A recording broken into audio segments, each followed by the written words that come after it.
बहुत समय पहले की बात है। एक छोटे से गांव में एक गरीब किसान रामू रहता था। रामू मेहनती था, लेकिन उसकी जमीन इतनी उपजाऊ नहीं थी कि अच्छी फसल उगा सके। उसकी पत्नी गीता और बेटा मोहन भी खेती में उसकी मदद करते, लेकिन परिवार अक्सर खाने पीने के लिए संघर्ष करता। गांव के दूसरे किसान रामू का मजाक उड़ाते थे क्योंकि उसकी फसल कभी अच्छी नहीं होती थी।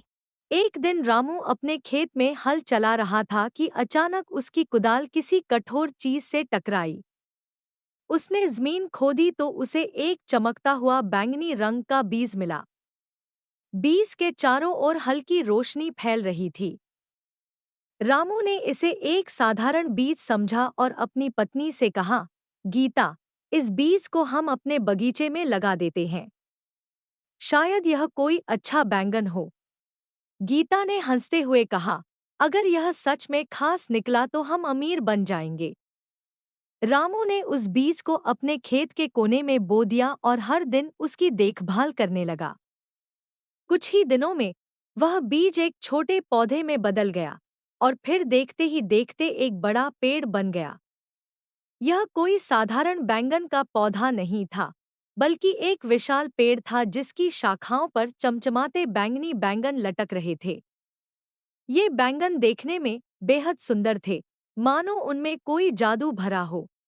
रामू ने जैसे ही एक बैंगन को छूने की कोशिश की, वह हल्का सा कांप उठा और धीमे स्वर में बोला, मुझे तोड़ो, लेकिन सावधान रहना, मैं जादुई हूँ। रामू और गीता डर गए। उन्होंने कभी सोचा भी नहीं था कि कोई बैंगन बोल सकता है। रामू ने हिम्मत जुटाकर पूछा, तुम कौन हो? बैंगन मुस्कुराया और बोला, मैं इस जादुई पेड़ का पहला फल हूँ। मुझे पकाकर खाओ और तुम्हारी सारी परेशानियां दूर हो जाएंगी।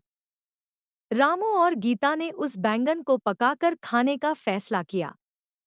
जैसे ही उन्होंने पहला निवाला खाया, उनके शरीर में अजीब सी ताकत आ गई। उनकी सारी थकान दूर हो गई और उन्हें ऐसा लगा जैसे वे पहले से ज्यादा मजबूत और ऊर्जावान हो गए हों। अगली सुबह जब रामू अपने खेत में गया, तो उसने पाया कि उसकी जमीन पहले से कहीं ज्यादा उपजाऊ हो गई थी। खेत में फसलें लहलहा रही थी। वह दौड़कर गांव के मुखिया के पास गया और उन्हें यह चमत्कार बताया। धीरे धीरे यह खबर पूरे गांव में फैल गई। गांव के लोग रामू के पास आने लगे और उससे बैंगन मांगने लगे।